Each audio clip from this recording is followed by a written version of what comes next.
At my birthday dinner, my mom gushed, "Your sister just bought a penthouse. When will you stop wasting your life?" I laughed and said, "When she stops renting it from me." The table fell silent as her face dropped. My name is Jessica, and I'm the disappointment of the family. At least, that's what my mother, Linda, has been telling me for the past decade. My younger sister Sarah, 25, has always been the golden child. She's beautiful, charming, and according to my mother, successful in ways I could never understand.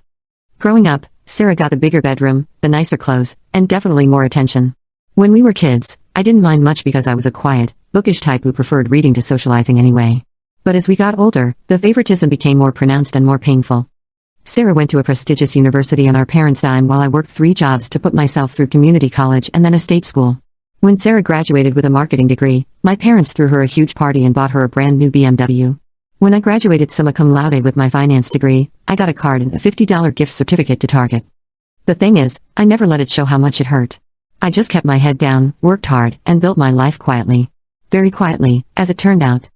After college, I landed an entry-level position at a small investment firm. The pay was terrible, but I was hungry to learn. I lived in a studio apartment that was basically a closet, ate ramen for dinner most nights, and saved every penny I could. While Sarah moved back home and spent her days posting Instagram photos of her coffee and complaining about how hard it was to find the right job, I was working 12-hour days and studying for my Series 7 and Series 66 licenses. My parents, especially my mother, never missed an opportunity to compare us.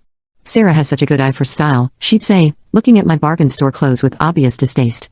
"Sarah is so social, she has so many friends," she'd comment when I spent another weekend studying instead of going out. "Sarah just has that special something that attracts success," she'd conclude, as if success was something that just magically happened to certain people. The worst part was that Sarah played into it. She'd make little comments about my boring job and my sad little apartment. She'd joke about how I was becoming an old maid while she dated a string of increasingly wealthy men. She never worked a day in her life after college, moving from boyfriend to boyfriend, each one more willing to bankroll her lifestyle than the last. Meanwhile, I was quietly building something. After 2 years at the investment firm, I moved to a larger company with better pay. Then to an even larger one. I specialized in real estate investment trusts and property acquisition, and I was good at it. Really good. By the time I was 24, I was making 6 figures. By 25, I was making multiple 6 figures. I had worked my way up from analyst to associate to vice president in just 4 years, an unusually fast track that reflected both my dedication and my results. But I still lived modestly, drove a used Honda Civic, and wore clothes from discount stores. My mother saw this as further evidence of my failure to thrive, not understanding that I was stockpiling money for investments. The thing about real estate is that timing is everything. In late 2020, I saw an opportunity. The pandemic had created some unusual situations in the luxury rental market, and I had been watching a particular property for months. It was a stunning penthouse apartment in the most prestigious building in our city, with floor-to-ceiling windows, a wraparound terrace, and amenities that most people could only dream of. The owner was a tech executive who had moved to California during the pandemic and was desperate to get out from under the mortgage. The property was worth $2.8 million easily, but he was willing to sell for $2.2 million for a quick, cash close. I had been saving and investing for years, and I had exactly enough for a down payment plus renovations. I bought it in January 2021. But here's the thing, I didn't buy it to live in. I bought it as an investment property. The rental market for luxury properties in our city was insane, and I knew I could rent it for enough to cover the mortgage and then some. I spent 4 months completely renovating it, new flooring, updated kitchen appliances, a completely redesigned master bathroom, and carefully selected furniture throughout. So I hired a property management company to handle everything, had it beautifully staged, and put it on the market in May 2021. Within a week, I had multiple applications. One of them was from a young woman who claimed to work in marketing and social media consulting. She provided bank statements showing consistent deposits of $8,000 per month, had excellent references from previous landlords, and first and last month's rent plus security deposit ready to go. Her name was Sarah Mitchell. Yes, that's Sarah Mitchell. My sister Sarah had applied to rent my penthouse. The property management company sent me her application with a note that she seemed very eager and was willing to pay above asking price for the right place. She had no idea the property belonged to me, of course. The management company handled everything, and my name wasn't on any of the paperwork she would have seen. I almost laughed out loud when I saw her application. Sarah was planning to rent a $6,200 per month penthouse. Where was she getting that kind of money? I did a little digging and found out she was dating Marcus Weber, a successful divorce attorney who was apparently very generous with his girlfriend. The bank statements showed regular transfers from his account to hers, clearly designed to make her look financially independent on paper. I could have rejected her application. I could have told the property management company to choose someone else. But something about the irony of the situation was too delicious to pass up. My sister, who had spent years looking down on me for my modest lifestyle, was about to unknowingly become my tenant. I approved her application. The first month after Sarah moved in was almost surreal. I would get quarterly reports from the property management company about routine maintenance and tenant satisfaction, standard stuff for investment properties. Meanwhile, Sarah was calling our mother every other day to gush about her incredible new place. "Mom, you have to come see it," I heard her say during one of our family calls. "The kitchen has marble countertops and a wine fridge. The master bathroom has a soaking tub that overlooks the city. And the terrace, God, the terrace is like something out of a magazine." My mother would relay these conversations to me with barely contained excitement. "Your sister has really landed on her feet, Jessica. This Marcus must be quite something to be able to afford a place like that for her." I started following Sarah's Instagram more closely, watching her document every corner of my property. She posted photos of herself cooking in the kitchen I had renovated, lounging on the furniture I had carefully selected, hosting dinner parties on the terrace where I had personally chosen every piece of outdoor furniture. The captions were what really got to me: "So grateful for this beautiful space. Home is where the heart is. Living my best life in my dream home." The most painful part wasn't even the deception itself, it was watching my family's reaction to it. Suddenly, Sarah could do no wrong. When she posted a photo of herself reading on the terrace, my mother commented about how intellectual and sophisticated she looked. When she shared pictures from a dinner party, my father talked about how social and successful she was becoming. I, meanwhile, was still the disappointment. Still the boring one with the tiny apartment and the unglamorous job. The irony was almost too much to bear. About 6 months after Sarah moved in, my mother suggested we all meet for lunch at a cafe near the Harrison Tower. We could walk by Sarah's building afterward, she said. "I'm dying to see it from the outside." I agreed, curious despite myself to see my own property through their eyes. When we arrived at the towering glass structure, my mother was practically vibrating with excitement. "Which floor is she on again?" my father asked, craning his neck to look up. "The penthouse," my mother said proudly. "The very top floor." I looked up at the windows I knew so well, having spent weeks selecting the perfect window treatments with my interior designer. From the street, you could just barely make out the edge of the terrace where Sarah hosted her Instagram-worthy gatherings. "It must be expensive," my father said, and I could hear the slight worry in his voice. He'd always been more practical about money than my mother. "Marcus is doing very well for himself," my mother replied dismissively. "Sarah deserves someone who can provide for her properly." The implication hung in the air. Sarah deserved someone who could provide for her, unlike me, who couldn't even provide properly for myself. As we walked around the building, my mother pointed out details she'd heard Sarah mention: the doorman, the concierge service, the private gym, the rooftop garden. All amenities I had carefully researched and factored into my investment decision. "Sarah says the building has a wine cellar where residents can store their collections," my mother told us. "Can you imagine?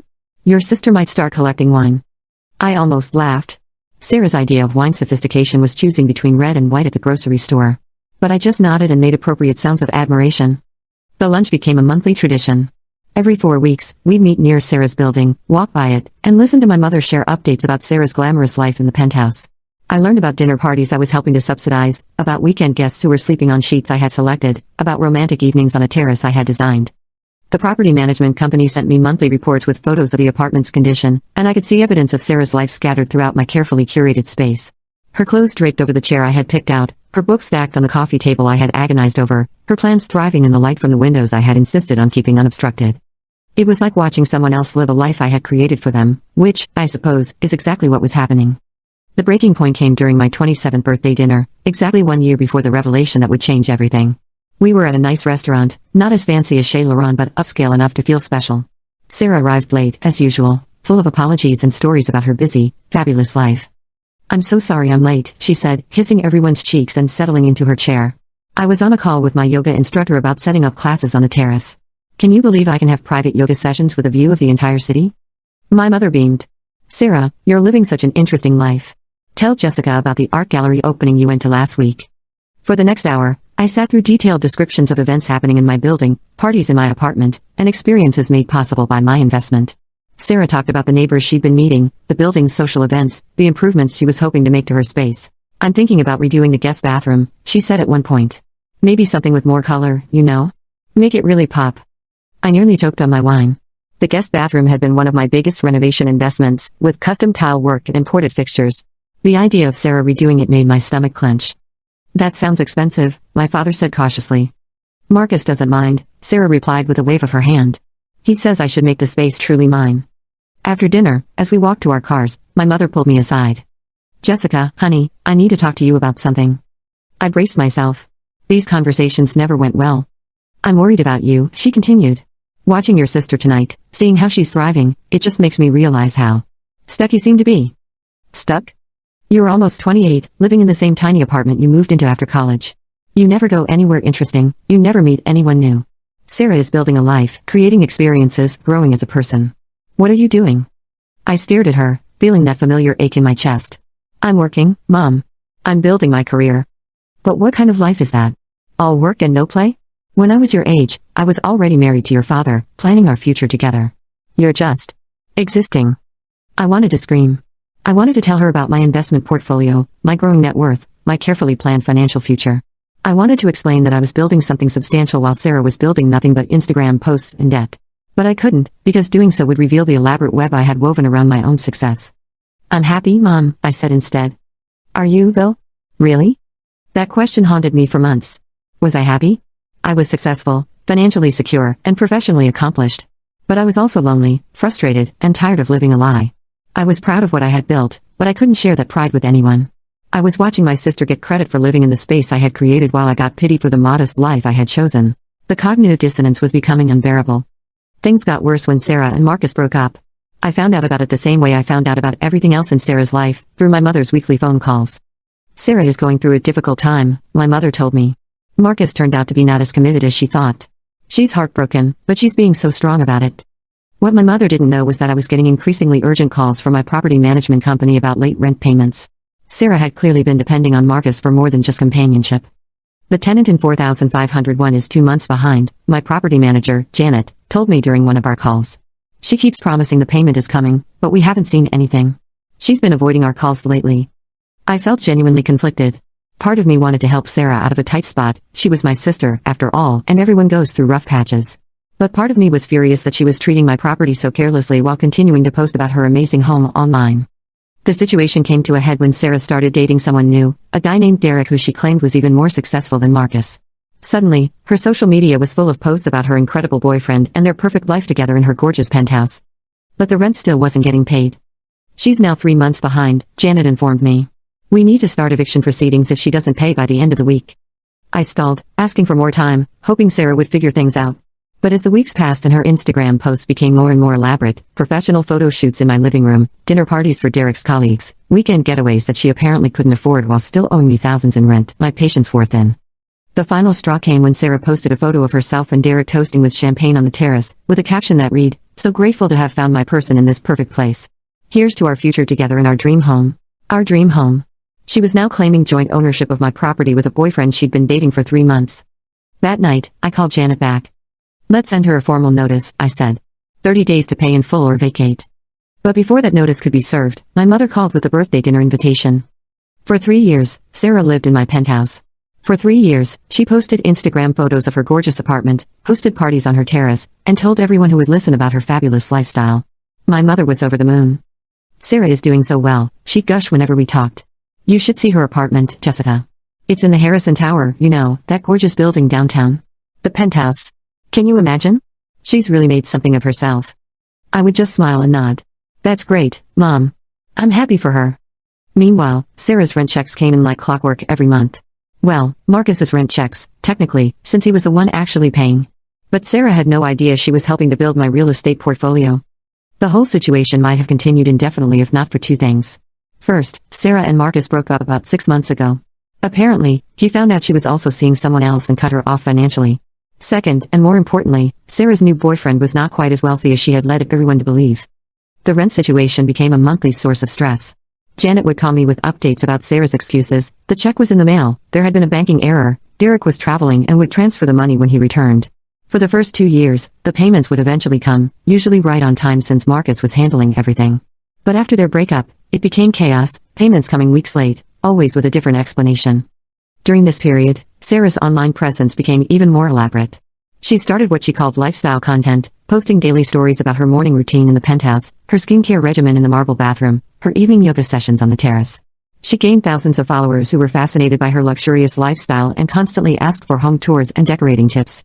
I watched, with a mixture of fascination and horror, as Sarah became a minor social media influencer based entirely on living in my property. Brands started reaching out to her for partnerships. She began posting sponsored content featuring products arranged artfully around my furniture, in my kitchen, on my terrace. But here's the thing about influencer income, it's inconsistent and usually much less than people think. While Sarah might make $500 here and $1,000 there from sponsorships, it wasn't nearly enough to cover a $6,200 monthly rent plus her lifestyle expenses. "Your sister is becoming quite the entrepreneur," my mother told me proudly during one of our calls. "She's monetizing her social media presence. Companies are paying her to feature their products in her beautiful home." The irony was staggering. Sarah was literally making money off of my investment, while I continued to be seen as the family failure. But the real problem wasn't the late payments or even the social media empire she was building. The problem was that Sarah seemed to be losing track of reality. She started referring to the Penthouse as her place not just online, but in conversations with family. Hey guys, just in case TikTok gets banned in the US next month, make sure you're following the YouTube channel link in bio. She talked about her building and her neighbors and her views as if she had some permanent claim to them. The situation reached a new level of absurdity when Sarah started giving advice about real estate investment. "You know, Jessica," she said during a family barbecue, "you should really think about investing in property. Look at what I've been able to build with my place. Real estate is such a smart investment." I nearly spit out my drink. "Is that right?" "Absolutely. I mean, I basically got in on the ground floor when the market was perfect, and now my place has probably appreciated significantly. Derek and I have been talking about maybe expanding our portfolio." "Our portfolio?" "Expanding our portfolio." I had to excuse myself to the bathroom before I said something I'd regret. But even more frustrating than Sarah's delusions were my family's reactions to them. My father started asking Sarah for investment advice. My mother bragged to her friends about her daughter, the real estate mogul. Extended family members reached out to Sarah for tips on finding luxury rentals. Meanwhile, I was still seen as the cautious, boring daughter who was too scared to take risks with money. The breaking point should have been when the rent stopped coming altogether, but it wasn't. The breaking point was when Sarah started talking about buying the penthouse. It happened during one of our monthly family lunches. We were sitting in a cafe near the Harrison Tower, as had become tradition, when Sarah announced that she and Derek were considering making an offer on the penthouse. "We've been renting for so long," she explained, "and Derek thinks it makes more sense to build equity. Plus, we've put so much of ourselves into that space, you know? It really feels like home." My mother was beside herself with excitement. "Sarah, that's wonderful. You'd actually own that beautiful place?" "Well, we have to negotiate with the current owner," Sarah said. "But Derek knows people in real estate, and he thinks we could probably get a good deal. Especially since we've been such good tenants and we're already established there." I felt something cold settle in my stomach. They wanted to buy my property. Sarah wanted to buy my property from me, without knowing it was mine, probably for less than it was worth, while owing me thousands in back rent. "That's exciting," I managed to say. "Do you know who the owner is?" "Some investment company, I think," Sarah replied dismissively. "You know how these things work, probably some rich guy who bought it as a tax write-off and doesn't really care about it. Derek says investors like that are usually motivated sellers if you approach them right." My father looked concerned. "Are you sure you can afford to buy a place like that?"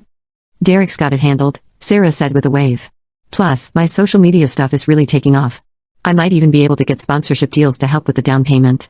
Companies love partnering with someone who has such a beautiful space to showcase their products." After lunch, as we walked past the building, Sarah pointed up at the penthouse windows with a proprietary air. "Soon, that's really going to be mine," she said. "Well, ours. Derek and I are talking about getting married, and he says the penthouse would be the perfect place for a wedding reception. Can you imagine? Getting married in your own home, with that view?" That night, I called Janet and told her to start eviction proceedings. "Are you sure?" she asked. "I know it's been difficult with the late payments, but she's still family, right?" "That's exactly why I need to do this," I said. "She's lost sight of reality, and I can't enable it anymore." The next few weeks were tense. Sarah started getting official notices about the unpaid rent, but she seemed to think they were just aggressive negotiating tactics.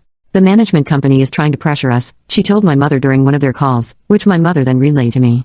"They probably know we're interested in buying and they're trying to create urgency. Derek says it's a classic real estate move." Meanwhile, Sarah's social media presence grew even more elaborate. She started posting house hunting content, talking about the difficult decision of potentially buying her current place versus looking for something new.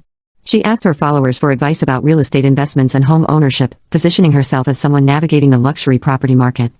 The comments on her posts were filled with congratulations and advice from followers who had no idea she couldn't afford the rent on the place she was pretending to consider purchasing.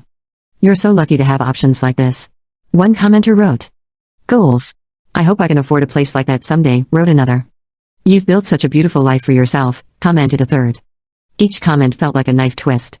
Sarah was being praised for a life I had literally built for her, while I remained invisible.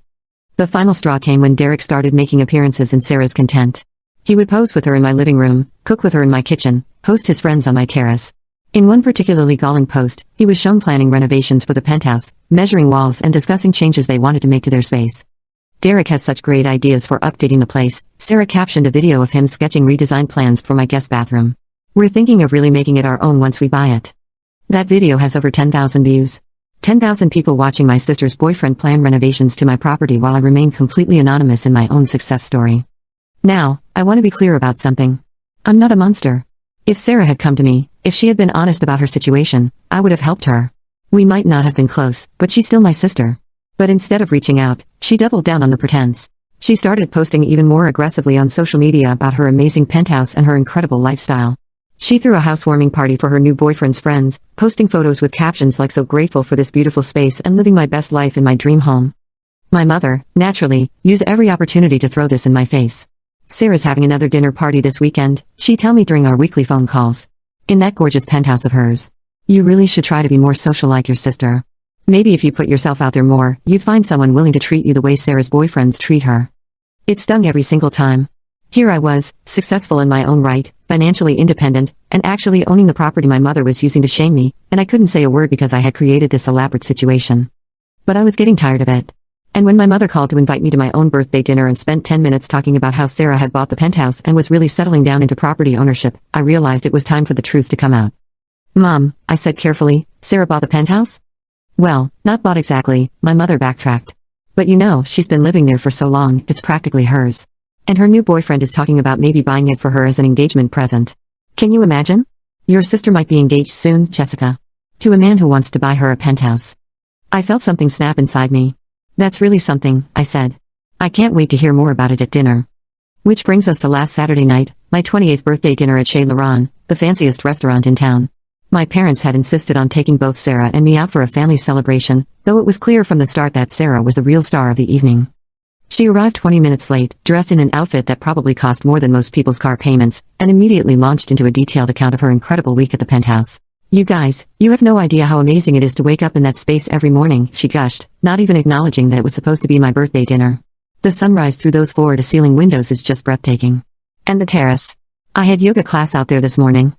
My mother was practically glowing with pride.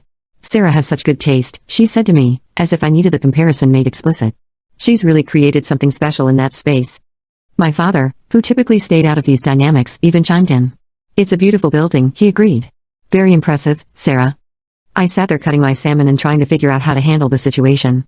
Part of me wanted to just let it slide, to continue keeping my secret and avoid the inevitable drama that would follow the truth. But as Sarah continued to hold court, describing in detail the renovations she was planning and the furniture she wanted to invest in, I realized I couldn't do it anymore. "So Sarah," I said during a brief lull in her monologue, "how long have you been living in the Harrison Tower penthouse?" "Almost 3 years now," she said proudly. "It's been such a journey, you know? Really growing into the space, making it my own." "And you love it there?" "God, yes. I mean, it's everything I ever dreamed of. The location, the amenities, the space itself. I honestly can't imagine living anywhere else." My mother jumped in. "Sarah has such sophisticated taste," she said to me.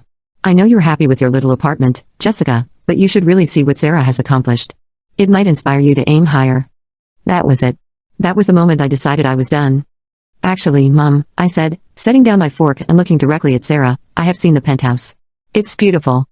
Sarah looked confused. "Wait, when did you see it?" "Well, I see the photos from the property management company's monthly reports," I said casually. "You know, the ones they sent to landlords." The table went quiet.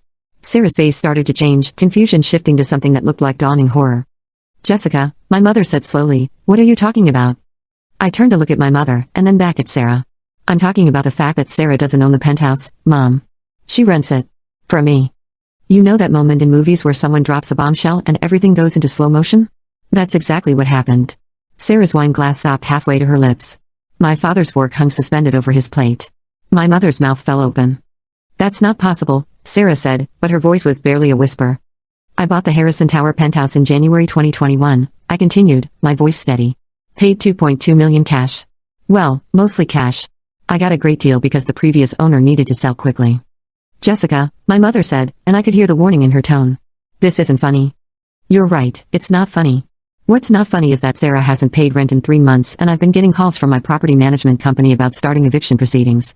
Sarah had gone completely pale. You can't be serious." I pulled out my phone and opened the property management app.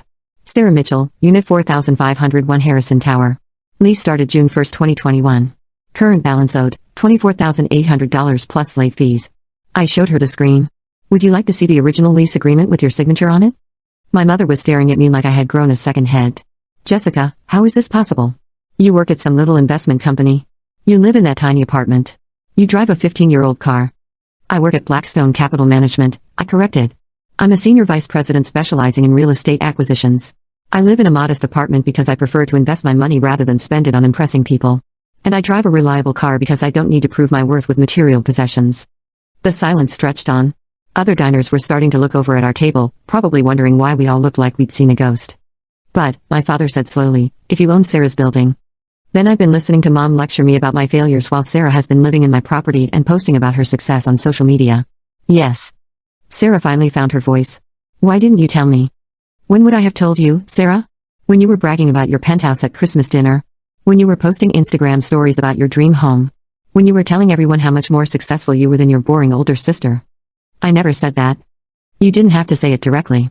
But you certainly implied it every chance you got. My mother was still processing. Jessica, are you telling me that you've been wealthy this entire time and you never said anything? I'm telling you that I've been successful this entire time and nobody bothered to ask. You were also busy assuming that Sarah was the successful one because she lived in a nice apartment and wore expensive clothes. It never occurred to any of you to wonder how I could afford to buy investment properties or why I might choose to live modestly. But you never corrected us, my father pointed out. Would it have mattered? When I graduated summa cum laude, you threw Sarah a bigger party for finishing her sophomore year. When I got promoted to vice president, Sarah got a new car for her birthday the same week. When I bought my first investment property, Sarah got a trip to Europe for finding herself. When would have been a good time to mention my success? The truth of what I was saying was written all over their faces. They knew I was right. Sarah, I said, turning back to my sister, I need you to understand something. I didn't plan this. When your application came through my property management company, I had no idea it was you until I saw your name. I could have rejected it, but I thought maybe it would be nice to have family in one of my properties. You should have told me, she said, and I could hear tears in her voice. Maybe. But you should have been honest about your situation instead of pretending you owned something you were renting. And you definitely should have kept paying your rent. My mother had been quiet for several minutes, which was unusual for her. Finally, she looked up at me. Jessica, I owe you an apology. Just one? She had the grace to look ashamed. You're right. We haven't been fair to you. I assumed. You assumed that success looks a certain way. That if someone isn't flashing their money around, they must not have any. That if someone chooses to live modestly, they must be unsuccessful. I'm sorry, she said quietly. Sarah was crying now, quiet tears streaming down her face. Jess, I'm so sorry. I didn't know about any of it. I thought I was doing better than you. You were, in some ways, I admitted. You were doing better at enjoying life, at making connections, at being happy with what you had. I was so focused on building something for the future that I forgot to live in the present. But that doesn't excuse the way you've treated me, or the way you've let Mom and Dad treat me. The waiter appeared at our table, clearly uncomfortable with the emotional scene we were creating. Is everything all right here? Can I get you anything? Actually, I said, I think we're done. Could we get the check, please? I'll get it, my father said quickly. No, I said. It's my birthday dinner. I'll pay. As I handed my American Express black card to the waiter, I saw my family exchange glances. The card was just another sign of the life I'd been living that they knew nothing about. Jessica, Sarah said as we waited for the receipt, what happens now? With the apartment, I mean. I looked at her for a long moment. She looked genuinely remorseful, and despite everything, she was still my sister. That depends, I said. Are you sorry because you got caught, or are you sorry because you realize how you've been treating me? Both, she said honestly. But mostly the second one. I've been awful to you, Jess. I know that now. I was so insecure about not having a real career or any real accomplishments that I grabbed onto anything that made me feel successful. But I was successful at your expense, literally and figuratively, and I hate that. I nodded. Okay. Here's what's going to happen. You have 30 days to either pay what you owe or move out. If you can't pay, I'll waive the back rent and give you a good reference for wherever you want to move next. But the lease ends either way. That's more than fair, she said. And Sarah. The Instagram posts about the penthouse stop now. Tonight. She nodded, pulling out her phone. I'll delete them all when I get home. Don't delete them all. Just don't post anymore pretending you own the place. What you did there was real, even if the ownership was fake. You entertained friends, you created memories, you lived your life. Those experiences don't become invalid just because you were renting. She looked surprised by that. Really? Really. But no more lies. About anything. The ride home was quiet. My parents dropped me off at my apartment, and for the first time in years, my mother really looked at the building. It's nice, she said, sounding surprised. It's enough, I replied. It's always been enough. Would you like to come over for dinner next week? She asked. Just the family. We could cook together like we used to. I'd like that, I said. But Mom? No more comparisons. No more assumptions about what success looks like. And no more treating Sarah like she's worth more than me just because she spends money differently. Deal, she said. That was 6 months ago. A lot has changed since then. Sarah moved out of the penthouse and into a much more modest apartment that she can actually afford. She got a real job doing social media marketing for a local company, and she's actually good at it. We have dinner together once a week now, and she's slowly paying me back the money she owed, even though I told her it wasn't necessary. My parents and I have rebuilt our relationship on more honest ground. My mother still struggles sometimes with her assumptions about success and money, but she's trying. My father has started asking me for investment advice, which is his way of acknowledging that I might actually know what I'm doing.